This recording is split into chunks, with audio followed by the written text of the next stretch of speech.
were watching then, I'm guessing the Lee Wood Mauricio Lara fight live. So I want to get your take live first and then the aftermath. When you saw the tail coming in, that's the controversial element to it, isn't it?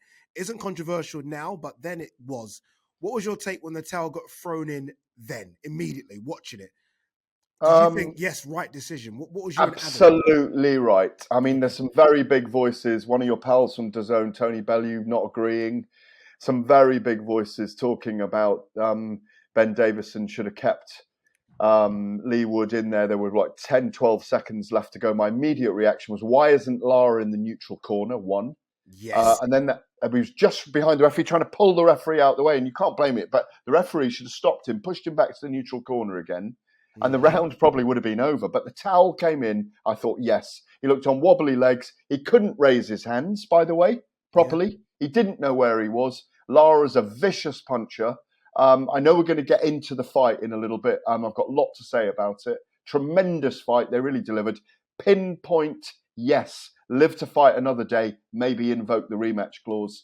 But I had no issue whatsoever with Ben Davison throwing in the towel. Yeah, and I'm happy you mentioned a couple of my sort of DAZN colleagues there. Tony Bellew was one after who was very vocal about it being the wrong decision, and he was wrong.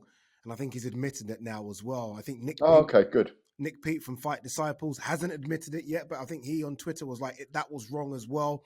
Why do you think there were so many? Dan Raphael, another one saying that Lee Wood should sack Ben Davison. Why have there been so many people going the other way on this?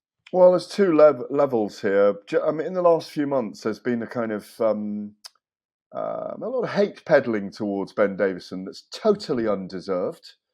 He's a terrific young trainer. He's amongst the very best we've got and amongst the very best in the world. I know Ben intimately. He's a brilliant thinker on the sport. He literally dedicates himself to his fighters. He's a friend, a mentor, a psychologist. He loves his boxing. He's been around it all his life. And I think they're all looking at that Michael Conlan fight and how Wood has great powers of recovery and how he came back and he knocked him out. But Lara's a different animal. And we saw that during the fight. He got to Wood very early in the fight. And even though Wood was ahead on all three judges' cards, 59, 55 and 58, 56, I think it was, on the other two cards, Lara had a very good sixth round as well, and Wood seemed to come off the gas. And then again in the seventh round, as they exchanged those powerful left hooks, Wood went low, Lara went high, and, you know, it was chin music for the end of the night for him. And I don't see why people were thinking he could go on. I can only think that they were thinking about he had the power to put Lara out. Lara was wobbled a couple of times, but he wasn't really horribly damaged in the fight. But Lee was under pressure a lot. His face was marked very early on. The blood was to the surface. He didn't have any issues afterwards either. And he lives to fight another day. And that's key if he wants to invoke the rematch clause. Or it goes the other way for Josh Warrington after Spitgate. Yeah, I like that Spitgate. I interviewed Lee in the ring.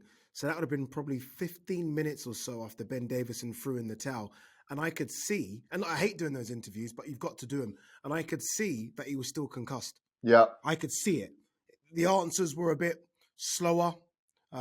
He's normally very vocal. And look, obviously, a lot of that would be to do with disappointment. But he looked like he was still concussed. So 100% the right decision. And I 1,000,000,000,000% agree with you about the punch power of Lara.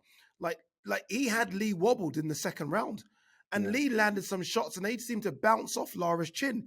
I mean, I think Lee hurt him to the body a couple of times, but it almost felt inevitable that Lara was going to get to him, unless he was perfect for 12 rounds. I never had that. I didn't ever have that in my mind during the fight that he was going to get to him. I thought Wood's engine would help him, certainly before the fight. As the fight was progressing, you could see what Lara does, and it's very similar, by the way, to Deontay Wilder, this.